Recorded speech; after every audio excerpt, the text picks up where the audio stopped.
next research-nya. Cuma kalau ini kan pakai data sekunder. Nah, kalau kita mau buat pakai data primer, defisiensi itu harus kita breakdown, mengukur defisiensi audit, kelemahan-kelemahan yang ada di dalam audit itu apa. Nah, itu yang bisa kita kembangkan ke riset-riset baru dan itu belum ada sampai saat ini. Kebaruannya, maka dia bilang ini adalah satu-satunya riset yang pertama kali dilakukan untuk mengukur kinerja auditor KAP dalam hal ini. Ya, unggulannya dia. Kembali lagi pemahaman tentang variabel, kemudian juga pernyataan hipotesis kelompok 1. Itu gimana? Pernyataan hipotesisnya. Pernyataan hipotesisnya ditampilkan coba tadi. Udah, Bu. Ini udah saya tampil. Basic to pro. Tapi di sini ada tulisannya dari Zoom, this free meeting will end in 2 minutes. Oke. Harusnya sekarang sudah free, dia tinggal minta kuota aja. Saya dari kemarin pakai bisa sampai 2 jam kok, dia sekarang minta itu balik lagi. Nggak apa-apa, nanti di-invite lagi. Kita selesaikan dulu aja nih dalam waktu 10 menit. Nanti itu lagi. Kalau hasil uji hipotesis dan pembahasannya, hasil regresi logistik menunjukkan bahwa beban kerja perusahaan akuntansi secara positif terkait dengan probabilitas defisiensi, khususnya workload P, yaitu yang tadi itu P adalah jumlah klien dengan audit partner. Klien dengan audit partner memiliki koefisien 0,068 yang secara statistik signifikan pada 1%. Dan beban kerja memiliki koefisien sebesar 0,090 yang secara statistik signifikan pada 5%. Hasil regresi logistik disajikan dalam kolom 1, 2 dari variabel 5 menunjukkan bahwa beban kerja perusahaan akuntansi secara positif terkait dengan probabilitas defisiensi bagian 1 terkait GAAP. Jadi kalau dari kedua kesimpulannya itu sangat terkait, sangat berefek positif gitu, impact positif terhadap probabilitas defisiensi. Jadi semakin banyak jumlah klien dan maka semakin efisiensi auditnya. Makin tinggi defisiensinya. Iya.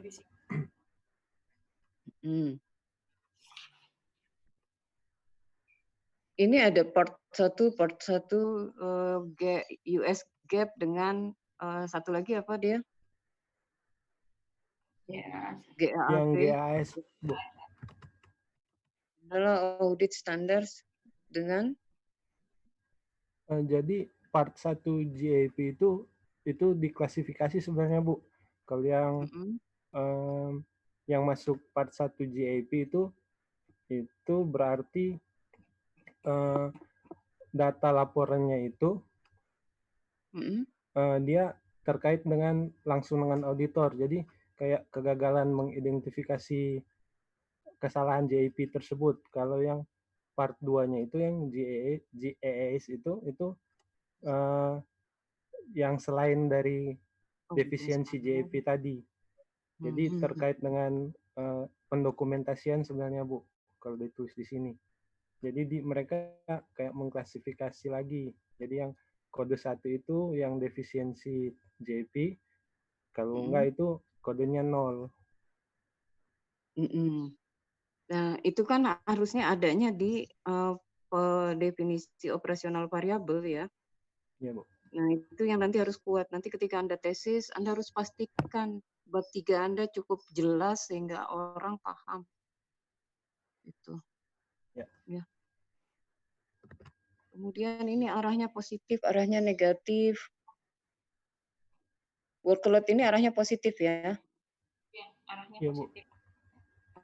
Kemudian Anda lihat di sini bahwa signifikansi bisa mulai dari 1% hingga ke 10%. 10, 5, dan 1%.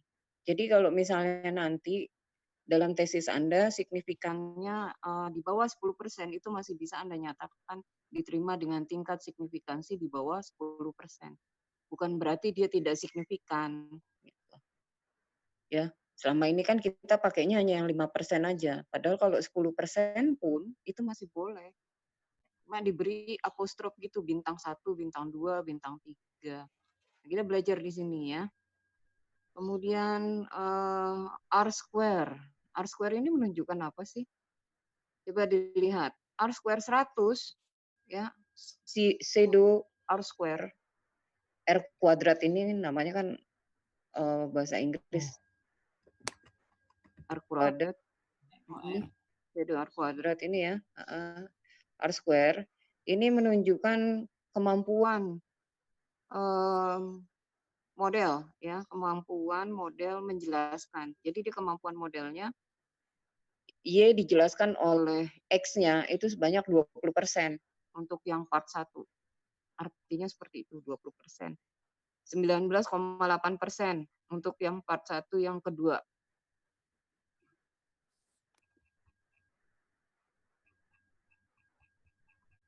Ya ini, di tabel 4. Ada di tabel 4. Tabel 4 ini.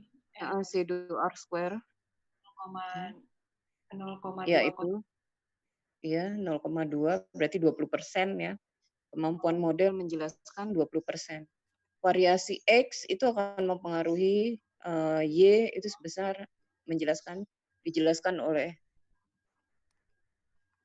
pergerakan Y dijelaskan oleh X itu sebanyak 20%. Yang part 1 yang kedua itu 19,8 atau 20%. Almost 20%. Nah, kalau R square-nya itu, adjusted R square-nya itu sampai 100%, itu kan maksimal 100%. Tapi kalau Anda sampai ke 100%, berarti penelitian Anda salah tuh. Anda ingat aja ya, range penelitian R square itu harusnya di antara 2.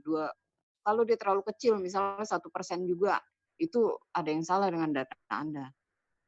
Dia paling bagus di antara 15 sampai 30. Sampai 40 masih oke lah. Tapi kalau misalnya udah 98%, itu berarti model Anda udah salah itu. Anda harus running ulang. Ya.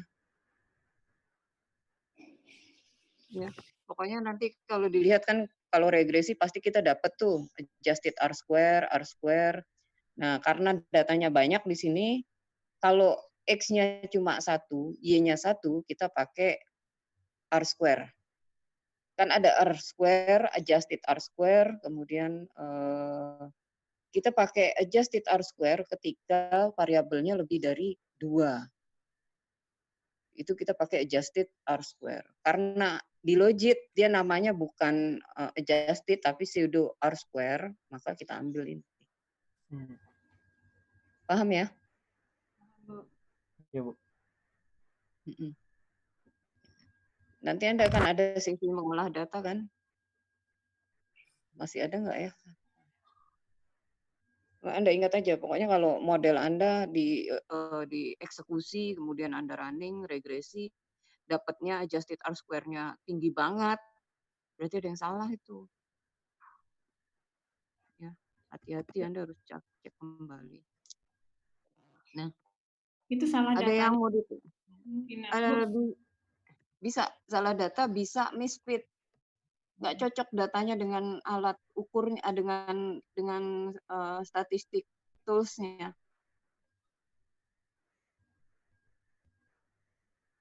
Nggak cocok gitu. Kita mau memasak menggunakan panci, sementara kita mau goreng, harusnya kan pakainya penggorengan. Nah, itu misfit. Sehingga itu, atau dummy variabel kontrol Anda kelewat banyak. Biasanya kan variabel kontrol cuma 2, Anda pakai misalnya 4, 5. Tiba-tiba R square-nya makin banyak variabel kontrolnya, makin tinggi adjusted R-square-nya. Gitu. Itu penyakit tuh. Makanya jangan terlalu banyak pakai variable control. Ini kan pakai variable control dia banyak banget. Dia pakai variable controlnya berapa biji tuh? 6 ya? Lebih tuh. Growth, experience, diversity, financial, teknologi, utilities, apa nih? Gizi. Oh, ini banyak sekali. Akselerasi. Tapi datanya dia masih bagus karena pakainya dummy doang 101010. Nah, sebenarnya penelitian ini mudah buat kita kan karena kita nggak cari data jadi cuma cek ada nggak, oh ada, kalau ada 1, kalau nggak ada 0 gitu kan. Kita nggak running lagi. Maka untuk tesis carilah topik penelitian yang paling Anda kenal dan tidak merepotkan gitu.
Ini udah hadir semua ya?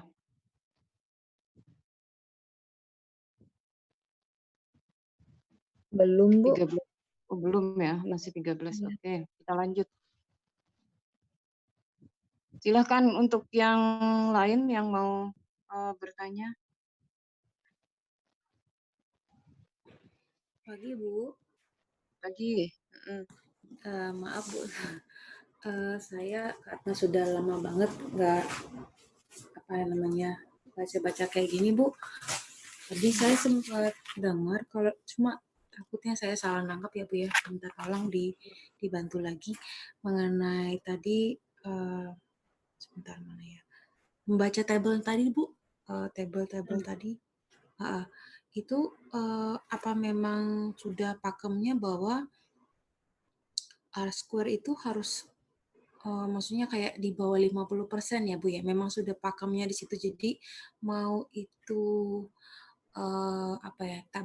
penelitian apapun itu memang sudah seperti itu kah rasionalnya gitu. Maksudnya dia harus di antara let's say 15 sampai 30-40. Sementara kalau R square semakin besar dia, semakin menunjukkan penyimpangan. Istilahnya seperti itulah, Bu.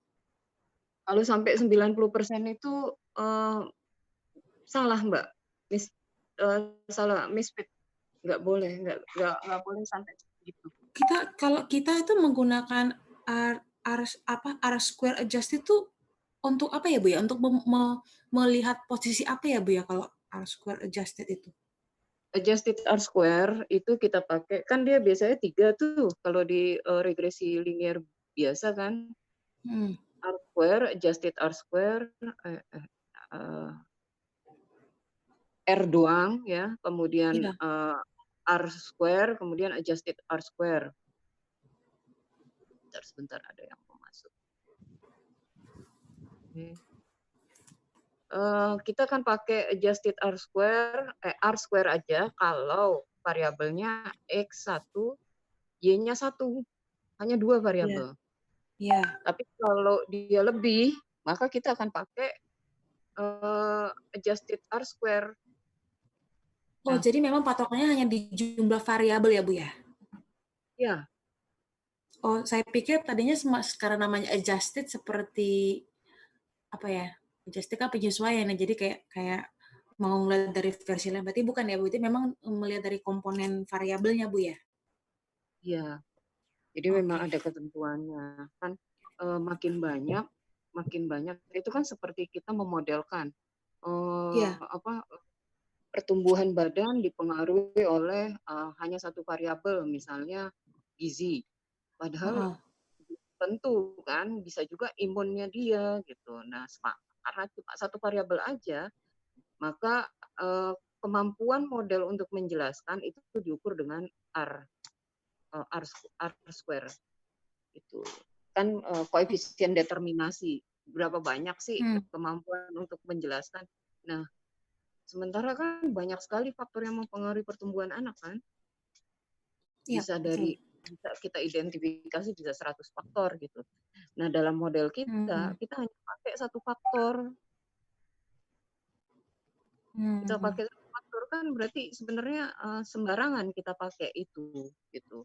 Makanya adjusted R square itu kalau sampai satu faktor bisa kita katakan dia mempengaruhi hanya dipengaruhi oleh satu faktor, R square-nya itu 100%, berarti kan model kita sembarangan. Oh. Make sense nggak? Iya. Pertumbuhan anak hanya dipengaruhi dari gizi doang. Padahal kan ada genetis di situ, ada faktor kesehatan lingkungannya.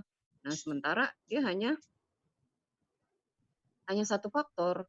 Berarti kan semakin tinggi R square-nya, semakin ngaco kita. Koefisien determinasi kan, itu kan R square itu kan koefisien determinasi. Kemampuan model menjelaskan pengaruhnya terhadap Y. Nah, koefisien determinasi itu nggak boleh sampai 100%. Kenapa? Penelitian kita hanya mampu menangkap misalnya 10 variabel, sementara ada ratusan variabel yang mempengaruhi. Kalau dengan 10 aja ternyata kita sudah bisa memetakan 100%, udah aneh ngaco gitu. Iya, penelitian sosial tuh nggak bisa. Kecuali eksata ya. Kalau eksata kan dia diukur, dia eksperimen bener kan, dikontrol suhu udaranya, semua sudah dia kendalikan, sehingga kita bisa pastikan Y ini dipengaruhi oleh X. Kita bisa pastikan itu.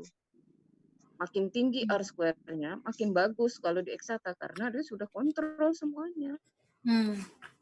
Kalau di sosial nggak bisa. Gitu. Apalagi eksperimen nih, misalnya ujian. Nilai ujian Anda 100. Kemudian saya katakan, oh kompetensi Anda mempengaruhi kinerja Anda. Gitu. Padahal Anda nyontek di situ misalnya. Posisi Anda menyenangkan. Gitu. Posisi duduk Anda menyenangkan. Saya tidak perhatikan itu. Gitu. Kemudian Anda bisa berdiskusi dengan teman yang lain. Saya abaikan, saya hanya tahu hasil akhirnya aja. Oh, berarti dia Ini hanya dipengaruhi oleh benar murni kompetensi Anda.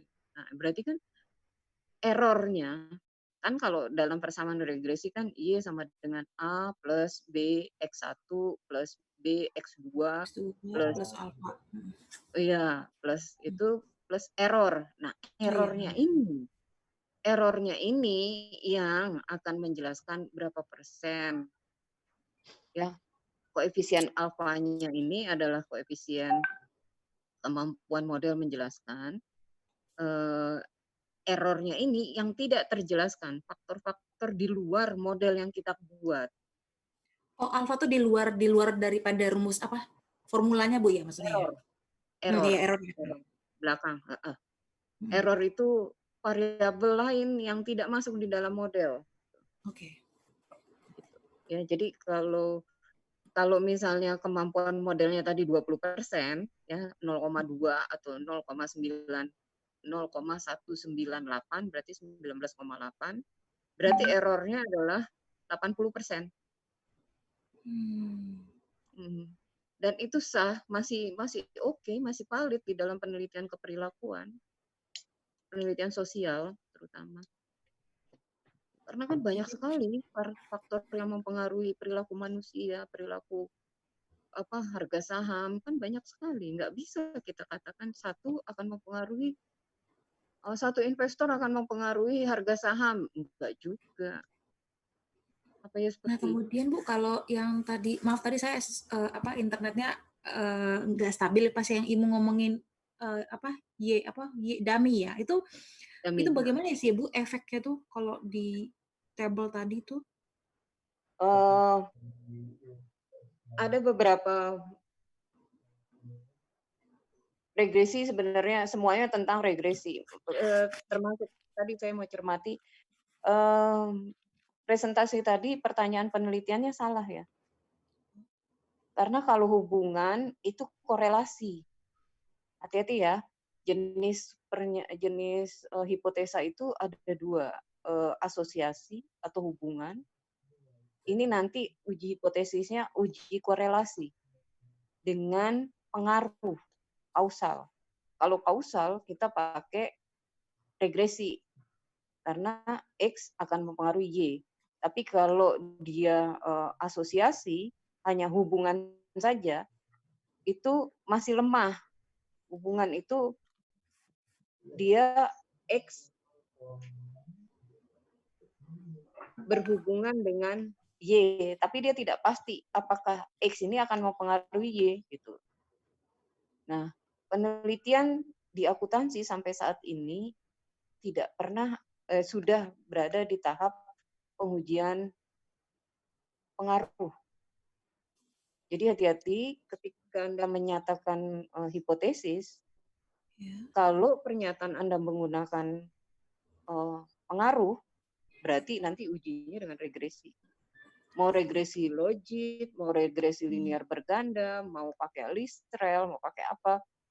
Kalau pernyataan hipotesisnya itu adalah uji pengaruh, maka dia pakai regresi. Tapi kalau pernyataan hipotesisnya pakai hubungan, berarti asosiasi, berarti Anda hanya menggunakan korelasi.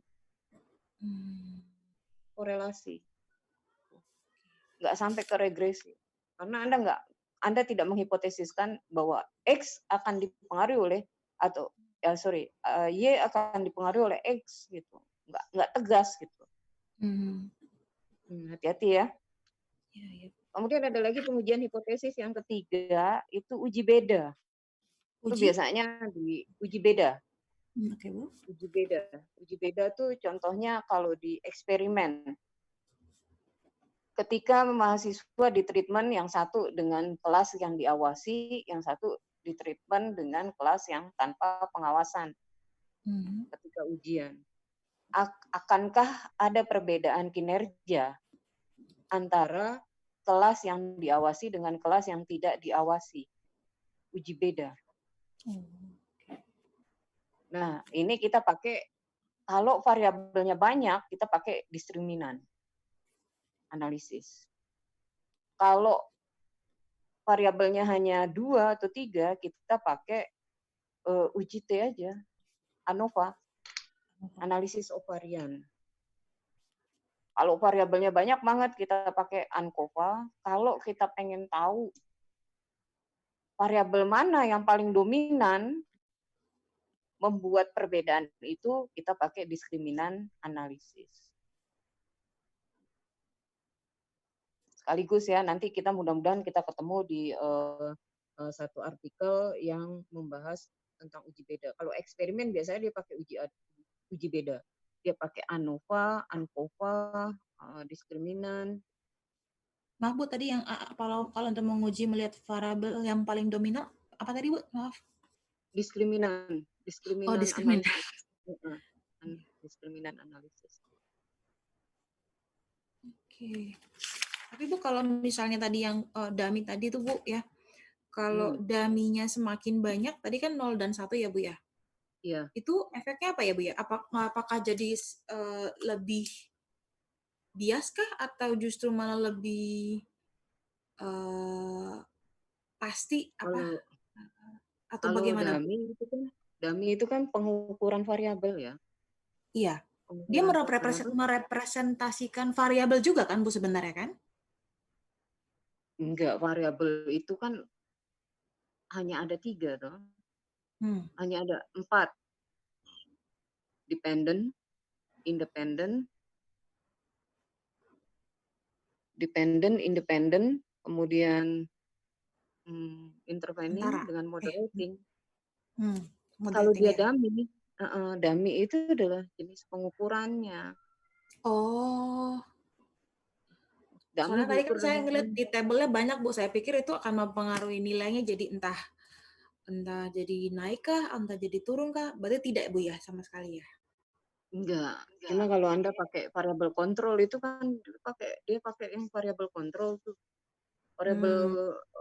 Variabel benernya itu dia hanya X1 dengan Y. Jadi modelnya yang pertama dia regress kan, X1-nya diukur dengan 2. Ya kan? Nah, X1 yang diukur dengan jumlah klien, rasio jumlah klien per jumlah auditor, itu dia regress dengan Y, defisiensi audit. Itu model 1. Model kedua, apa tadi? Yang kedua itu diukur dengan apa tuh? Tetap dengan workload, ya, beban kerja yang diukur dengan pengukuran yang kedua, diregress dengan defisiensi. Itu model yang kedua. Harusnya ada 2 hipotesis. Benar kan? Ada 2 hipotesis kan? Iya. Iya, ada 2. Ada 2 hipotesis. Nah, kemudian saya nggak tahu ya, Anda sudah dijelaskan oleh Bu Rosya atau kemarin sudah dibahas belum? Hipotesis yang kita pakai itu selalu hipotesis yang ada arahnya. Arahnya positif, ya berarah dia. Oh iya. Iya. Ya, arahnya positif, directional hipotesis. Hipotesis dengan arah. Kapan kita pakai hipotesis dengan arah? Ketika sudah pernah ada penelitian sebelumnya. Jadi kalau penelitian itu sangat baru, Anda boleh tanpa arah. X mempengaruhi Y. Kalau itu belum pernah diteliti orang, Anda boleh pakai hipotesa itu. Bu, maksudnya ada arah itu yang ada pengaruh positif negatif itu ya Bu ya? Iya. Kalau misalnya ada beberapa, kalau kita pas pilih artikel itu kan ada yang dengan itu ya Bu, dengan topik yang sama misalnya. Dia ada yang berpengaruh, ada yang ada arahnya kayak Ibu bilang positif negatif, ada yang cuma bilang berpengaruh aja. Kalau misalnya kita memang harus pakai yang ada arahnya ini, berarti artikel yang nggak ada arahnya itu jangan diambil gitu Bu. Untuk pengembangan hipotesis di bab 2, Anda jangan pakai. Tetapi untuk di bab 4, kan Anda harus jelaskan kan alasannya. Itu Anda boleh munculkan. Hmm. Misalnya saya mau mengatakan X berpengaruh positif terhadap Y, maka saya akan paparkan fakta atau data-data yang menguatkan dugaan saya bahwa X berpengaruh positif terhadap Y. Jangan Anda gunakan pengujian penelitian terdahulu yang tidak signifikan. Jangan. Yang tidak signifikan itu jadikan di pendahuluan untuk memunculkan kenapa penelitian ini perlu lagi dilakukan. Karena masih ada hasil yang inkonsisten. Si X meneliti hasilnya positif, signifikan. Si Y, si B meneliti hasilnya tidak signifikan. So, masih ada ruang untuk meneliti. Ide ini masih perlu diteliti ulang karena hasilnya belum konsisten antar peneliti. Nah, itu menjadi motivasi penelitian Anda. Itu munculnya di bab 1, di latar belakang. Itu menguatkan bahwa perlu loh penelitian ini dilakukan.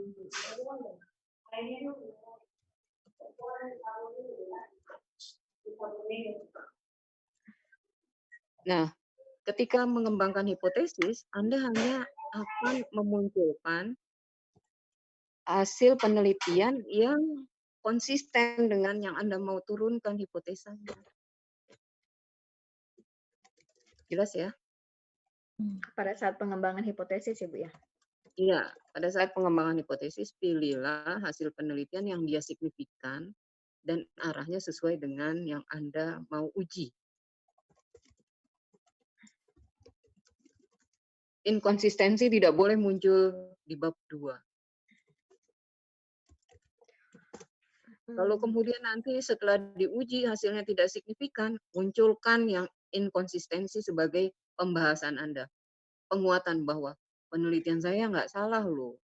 Ada juga loh autor yang melakukan penelitian dengan hasil yang sama dengan saya, nggak signifikan. Penguatan.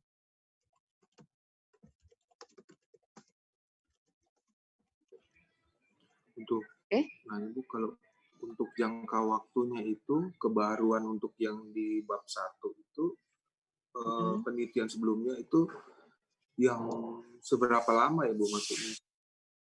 Waktunya. Kalau jurnal itu 5 tahun Mas. Jurnal 5 tahun, buku itu 3 tahun terakhir. Jurnal berarti kalau sekarang 2020, 2015 masih oke. Tapi kalau dia grand theory Anda harus ambil yang aslinya. Meskipun misalnya di tahun 79 atau 78. Kayak agensi teori itu kan tahun 70. Jensen Mackling itu 73 ya, kalau nggak salah. Itu 76. Anda harus ambil. 76, itu Anda harus ambil. Karena memang teori dasarnya kan itu, yang mengembangkan pertama kali ya Jensen dan Mackling, kita harus sebut.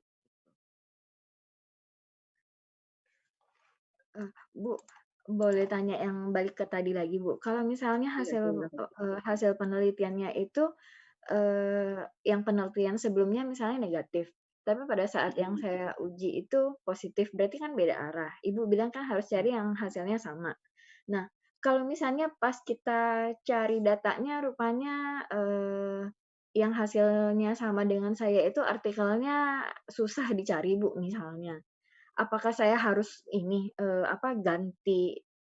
ganti artikel utamanya lagi atau gimana, Bu? Enggak. Kan ada kesempatan kita untuk merefer, mensitasi hasil penelitian, misalnya tulisan saya ada di dalam tesisnya mahasiswa X. Maka Anda bisa katakan Harti dalam X tahun 2017 atau 2018. Masih boleh itu 10% dari daftar pustaka Anda. Artikel-artikel lawas, itu boleh. Oh, walaupun sedikit, maksudnya kan kadang kayak kemarin medlib yang pertama itu kan kita harus kumpulin misalnya 10 artikel atau minimal 5 misalnya. Tapi dari 5 itu rupanya cuman 2 aja yang hasilnya sama dengan penelitiannya kita gitu, Bu. kita cuma pakai 2 itu aja udah cukup gitu, Bu?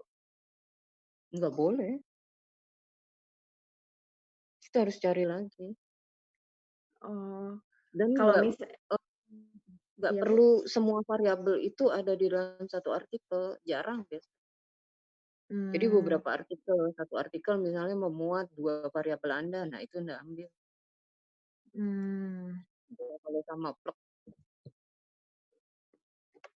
Oh, oke, Bu. Ya. Iya. Terus ada lagi yang lain? Porsinya ya, kalau di entah udah di-share, udah dijelaskan Bu Rosya atau belum. Iya, Bu. Izin nanya, Bu. Untuk bab Bu, izin nanya, Bu. Iya, silakan. Kalau misalkan variabelnya sama, Bu, di penelitian yang saya lakukan. Tapi ada pembaruan di pengukuran variabelnya, Bu. Apakah itu termasuk pembaruan apa enggak, Bu? Iya, itu keunggulan penelitianmu. Itu harus kamu munculkan. Nah, kelemahan orang Indonesia, kita terlalu malu mengatakan bahwa ada hal yang baru loh di penelitian saya. Anda harus katakan. Itu Nggak pede, Bu.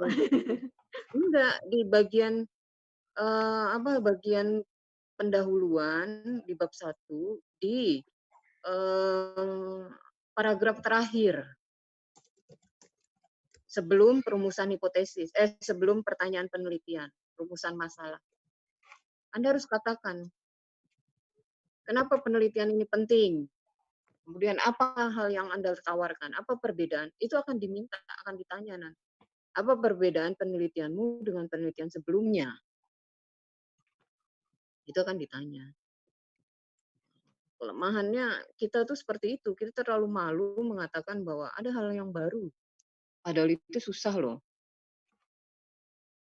Ya kan, kita kan baca dulu untuk bisa mengetahui, oh ada apa, kita bisa klaim bahwa saya akan tawarkan pengukuran yang baru di situ. Dan nggak semua orang mau berpikir seperti itu. Karenanya jangan malu mengatakan ini kontribusi saya.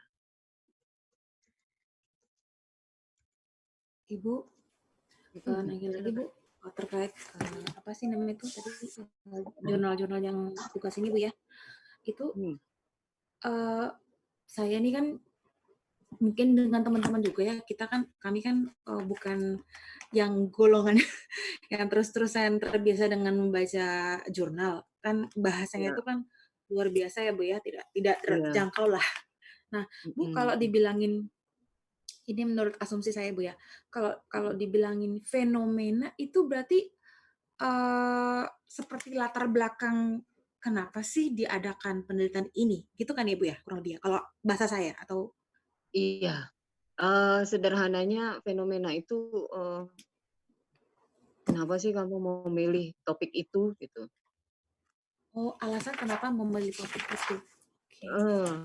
Fakta-fakta misalnya kita mau bikin riset tentang fraudulent kecurangan laporan keuangan. Contohnya yang dilakukan oleh Garuda, kita munculkan tuh fenomenanya bahwa Garuda melakukan fraud dengan laporan keuangannya, dia melaporkan begini, hasil penelitiannya temuannya ternyata oleh BPK dia dikatakan laporannya jelek gitu. Atau dia menuju bangkrut.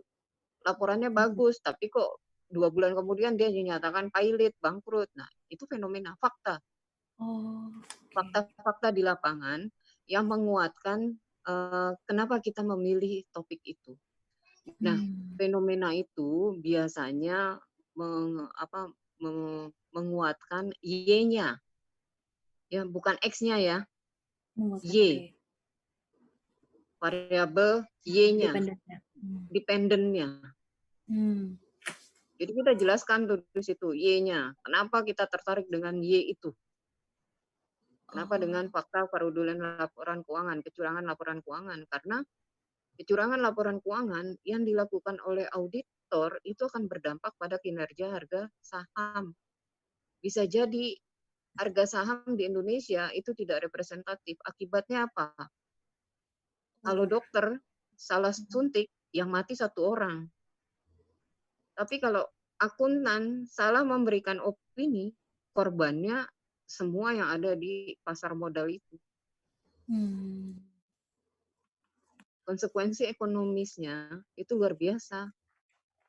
Kesalahan yang dilakukan oleh penyaji laporan keuangan yang menyesatkan, itu akan terjadi alokasi sumber daya yang tidak balance.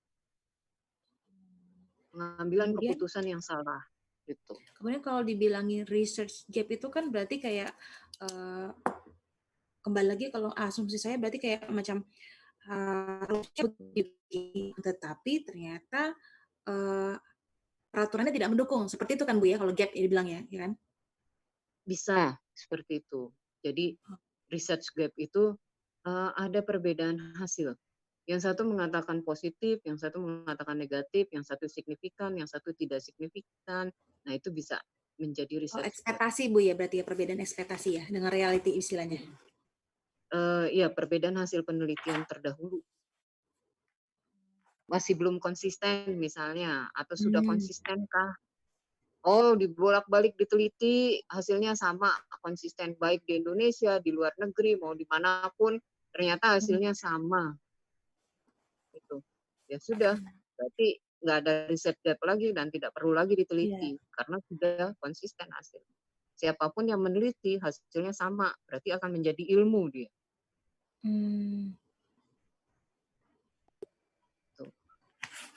Ketahuan saya salah ngerjainnya Bu. Izin Bu, mau nanya Bu mengenai penelitian di jurnal tadi Bu. Kan ada beberapa tabel yang ada 4 tabel.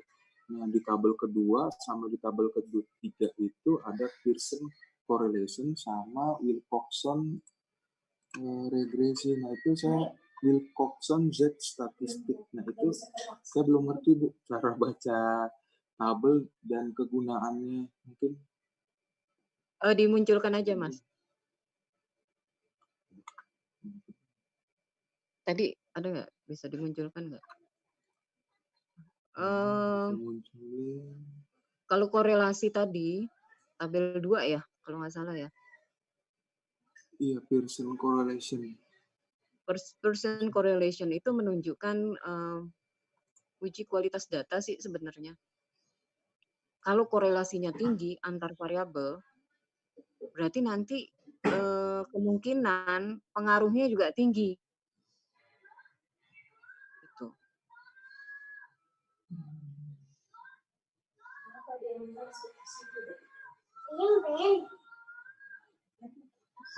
Korelasinya tinggi. Kan tabel yang harus Anda punya itu ketika Anda meneliti statistik deskriptif. Statistik deskriptif itu kontennya semua variabel penelitian Anda harus ada. Minimumnya berapa, maksimumnya berapa, standar deviasi, min-nya, rata-ratanya berapa. Ini fungsinya untuk apa? Untuk melihat sebaran data. Kalau misalnya kayak data primer gitu ya, pertanyaan penelitian, variabel misalnya setiap pertanyaan, butir pertanyaan, itu pilihan jawabannya antara 1 sampai 5. Maka minimumnya dia itu adalah 1. Maksimumnya 5. Rata-ratanya antara 1 sampai 5. Standar deviasi dia bisalah maksimal 2, sekian, itu masih oke. Tapi kalau misalnya minimum Anda itu adalah 4, maksimumnya 5, ini masih oke. Karena berarti minimum rata-rata orang menjawab 4. Ya, paling kecil orang menjawab 4. Maksimumnya 5. Kalau kemudian maksimumnya 10, sementara pilihan jawabannya hanya 1 sampai 5, berarti Anda salah entry nih. Itu untuk kontrol itu.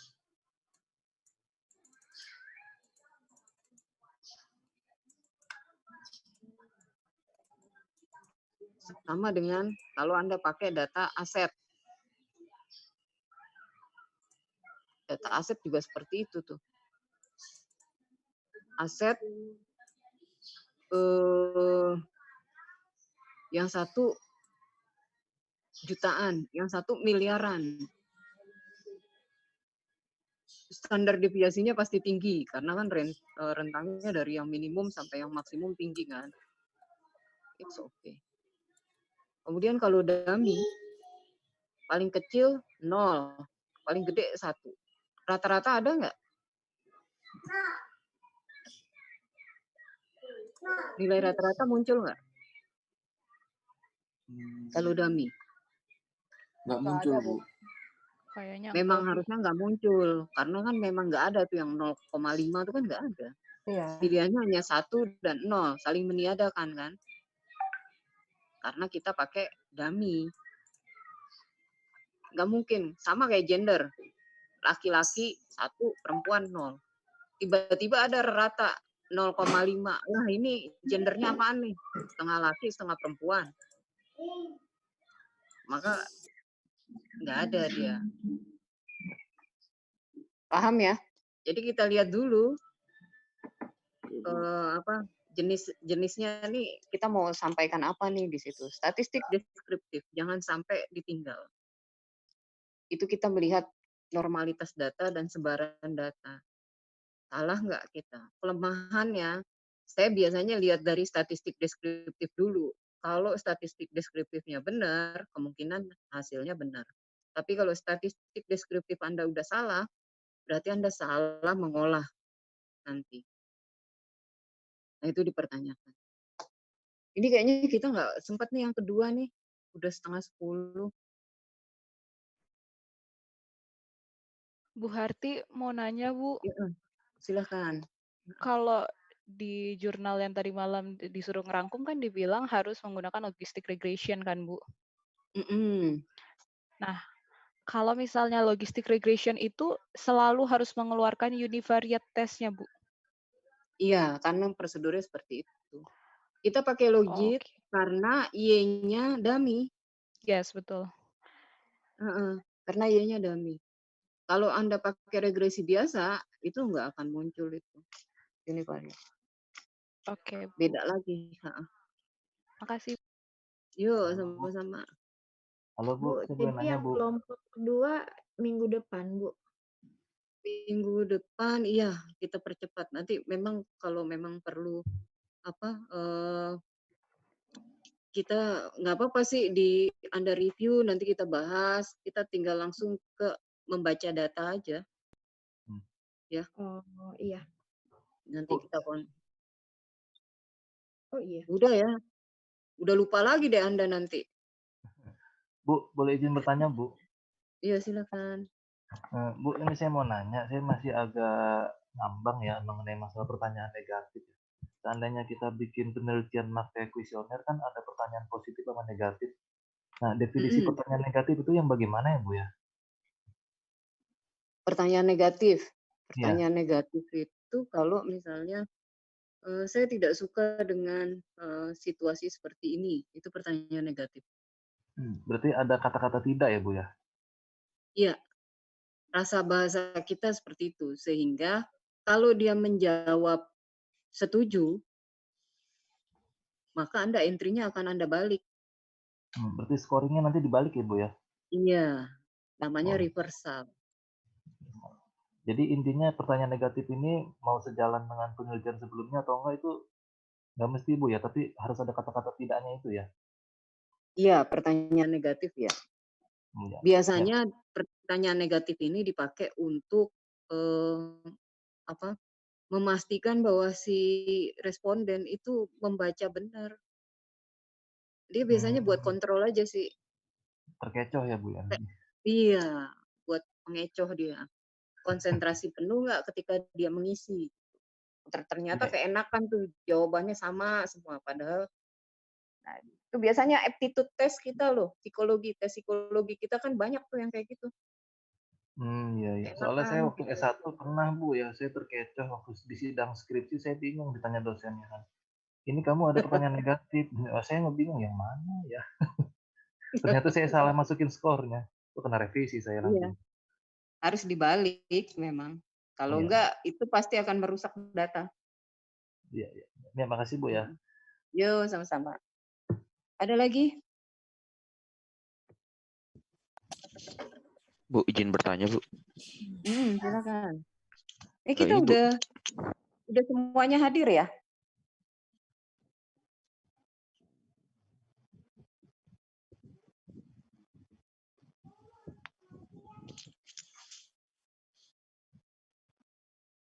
Ntar saya foto buat laporan. Bu, nanti untuk pertemuan selanjutnya pakai host dari kami aja boleh, Bu? Biar bisa direkam. Boleh, boleh. Baik, Bu. Terima kasih, Bu. Apa aja yang pokoknya di sini kita berbagi pengetahuan ya, yang sesuatu yang masih belum jelas silakan ditanyakan. Minimal memastikan bahwa Anda paham ketika Anda nanti harus tesis.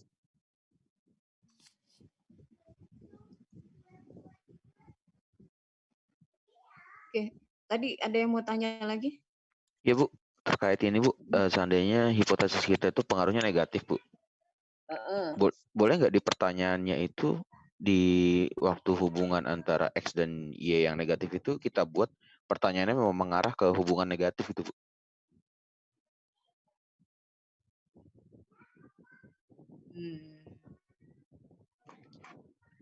Kayak tadi ya, defisiensi workload berpengaruh positif terhadap defisiensi. Workload itu kan sesuatu yang negatif kan? Iya. Defisiensi juga sesuatu yang negatif. Maka harusnya arahnya positif. Makin tinggi workload, makin tinggi defisiensi. Nah, berbeda kalau misalnya job satisfaction dengan defisiensi. Makin tinggi job satisfaction, makin rendah defisiensi.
Pertanyaan negatif.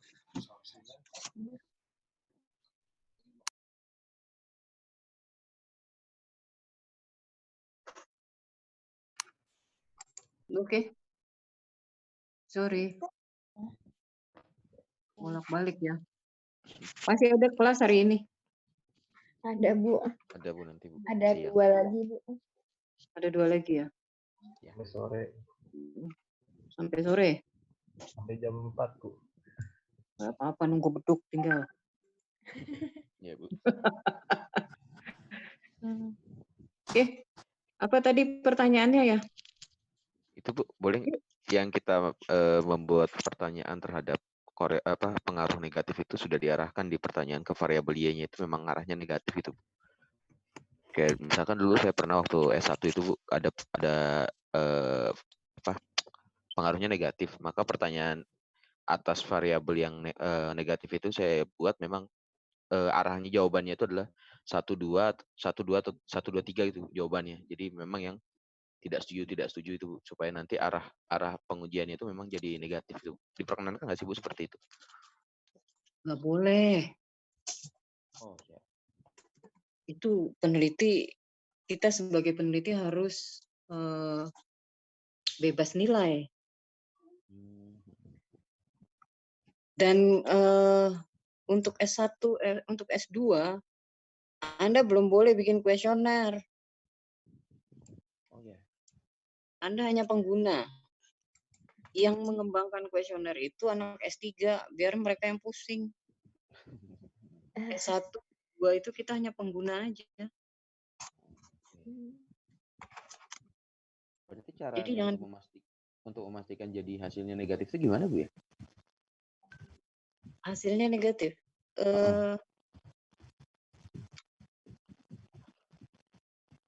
Saya kurang paham deh maksudnya hasilnya negatif.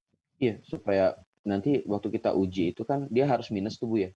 Hasil di uji tabelnya itu kalau dia mau negatif. Seingat saya dulu seperti itu. Ya pas di kuesionernya itu muncul. Pakai pertanyaan yang negatif tadi seperti Pak Hairul jelaskan itu. Iya. Oh, oke. Di reversal itu ya.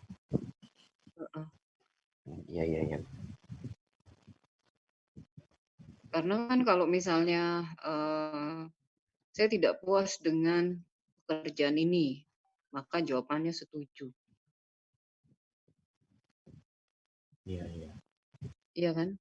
Semakin setuju berarti kan semakin tinggi ketidakpuasan Anda kan? Betul.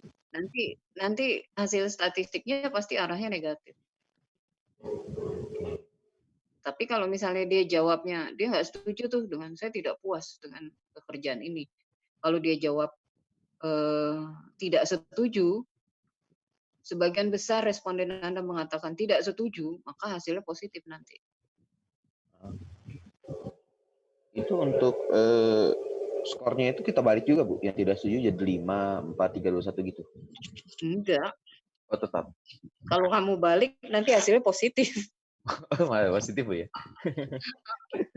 Kalau dibalik hasilnya positif. Kamu mau arahnya iya. negatif positif, kan pertanyaan sudah negatif. Oh siap. Sudah pertanyaan negatif.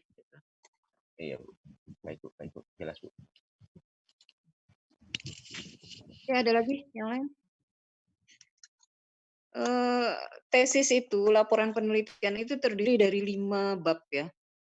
Bab pertama itu tentang pendahuluan. Pendahuluan itu memuat porsinya 10% dari total halaman. Jadi kalau tesis itu minimal 60 halaman, berarti bab 1 Anda maksimal 6 halaman. Bab 1 Anda 6 halaman. Kontennya di bab 1 itu memuat tentang latar belakang. Kenapa itu memuat motivasi, kemudian memuat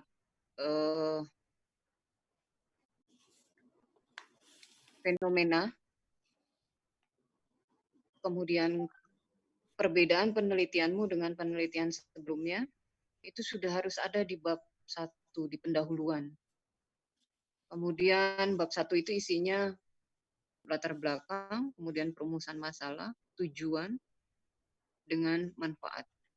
Manfaat penelitian ini biasanya kopas dari bab 5. Ya. Makanya kalau proposal biasanya di bab 1 manfaat saya masih abaikan, nggak terlalu signifikan. Yang saya perhatikan itu adalah ketika merumuskan pertanyaan penelitian. Pertanyaan penelitian itu harus, Anda nggak boleh menggunakan bagaimanakah. Dia harus memuat apakah X berpengaruh positif terhadap Y. Itu semua gitu. Tujuan penelitian, kalau pertanyaan penelitian, rumusan masalah, itu kan interrogatif ya. Tujuan penelitian itu harus bentuknya pernyataan. Dan harus muncul menguji dan memberikan bukti empiris. Ya. Tujuan penelitian ini adalah menguji dan memberikan bukti empiris tentang 1. Pengaruh X1 terhadap Y. 2. Pengaruh X2 terhadap Y.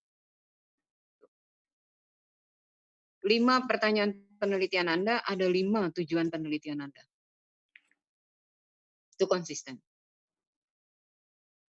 Kemudian terakhir di bab 1 itu adalah sistematika pembahasan. Anda nanti akan lihat bagaimana cara menampilkannya di pedoman tesis. Ini saya perlu ingatkan. Bagian kedua, bab 2 itu memuat kajian literatur. Kajian literatur harus memuat grand theory. Grand theory, kalau yang riset yang tadi, itu grand teorinya bukan agency teori loh.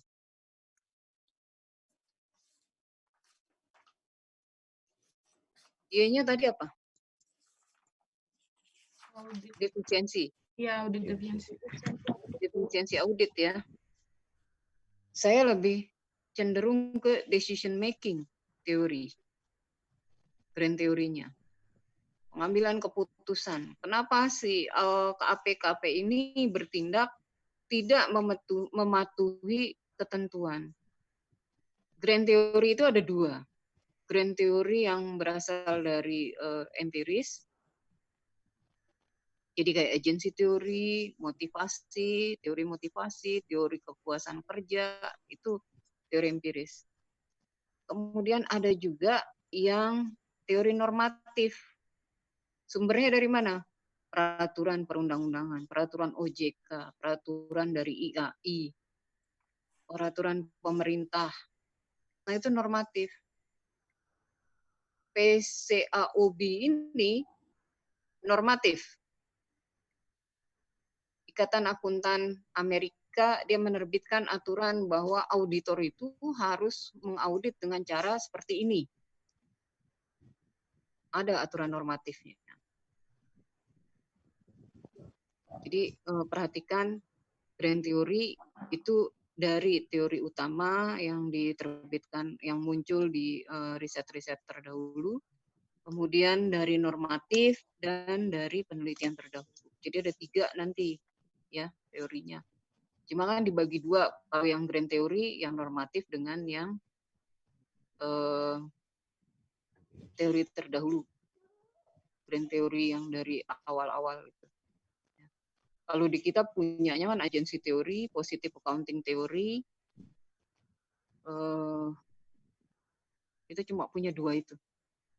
Agency. Stakeholder teori ya, kalau pakai CG itu kan pakai stakeholder teori.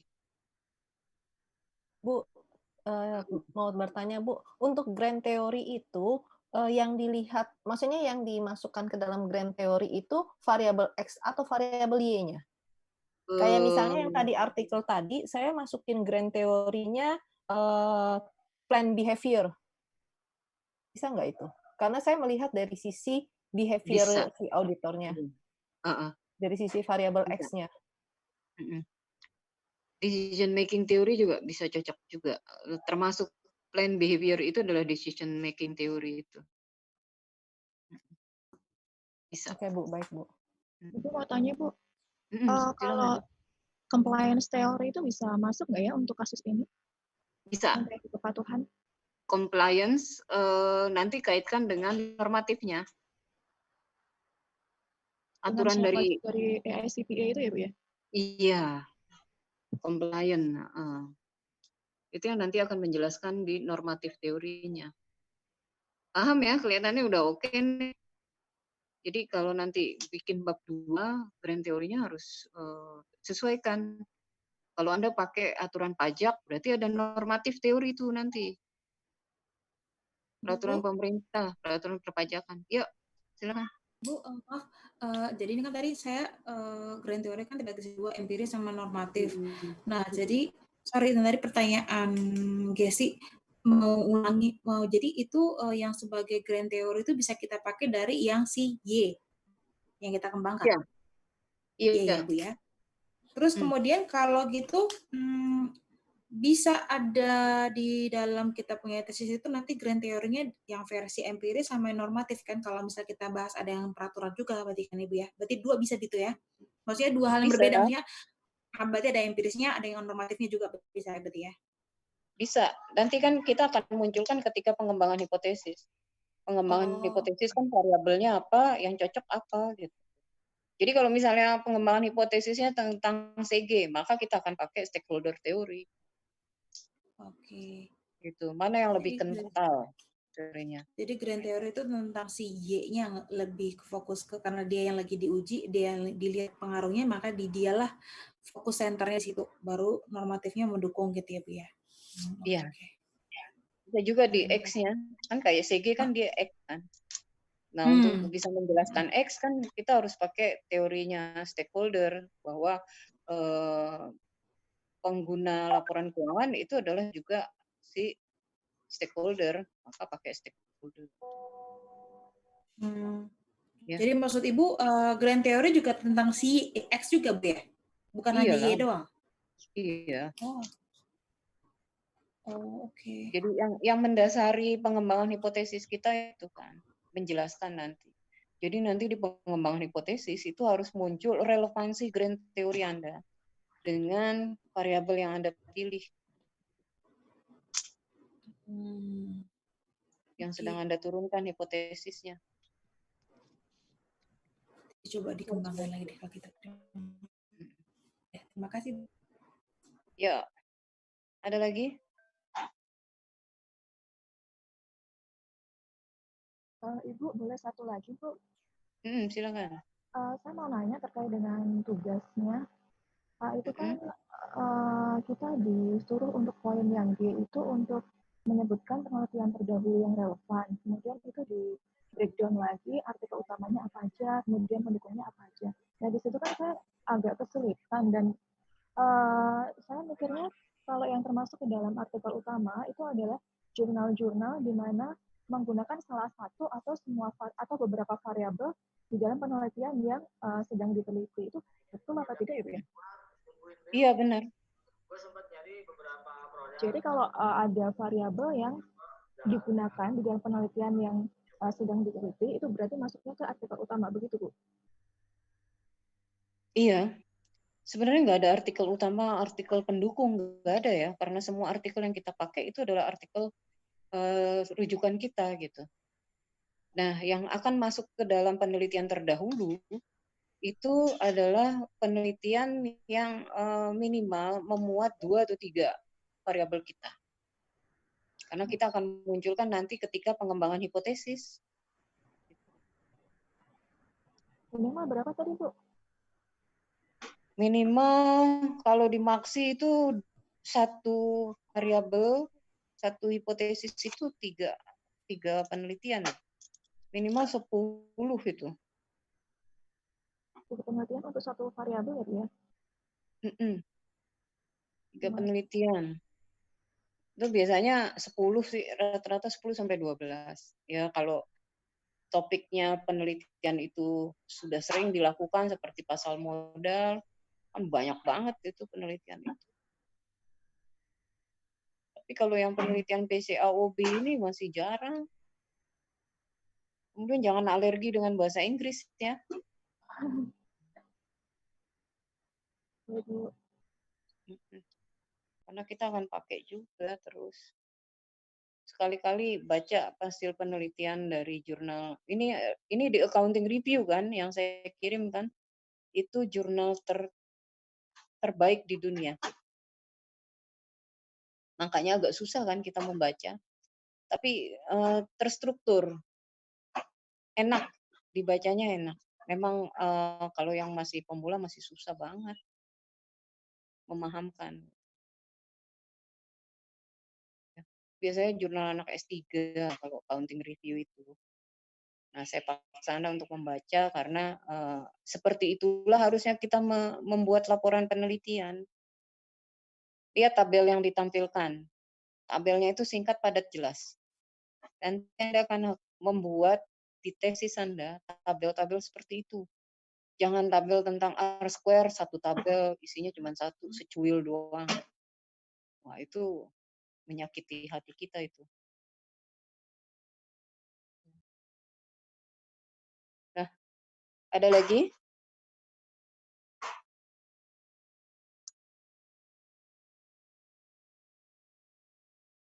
Ada lagi yang mau ditanyakan?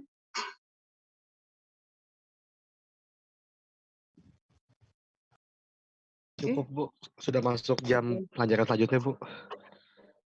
10.49. Oke. Bukannya 10 10.45. pelajaran Dosennya berikutnya. udah masuk. Oh, gitu. Rajin amat. Oke. Kalau gitu, terima kasih untuk bergabung di sesi ini. Minggu depan kita akan bahas lagi ya. Minggu depan. Kita udah libur ya. Ketemu lagi setelah Lebaran ya. Lebaran, Bu. Iya, Bu. Ya, mohon maaf lahir batin. Selamat berpuasa, selamat beridul fitri ya. Ya, Bu. Makasih, Bu. Makasih, Bu. Ya, assalamualaikum. Waalaikumsalam warahmatullahi wabarakatuh. Saya live ya. Iya, Bu. Yuk.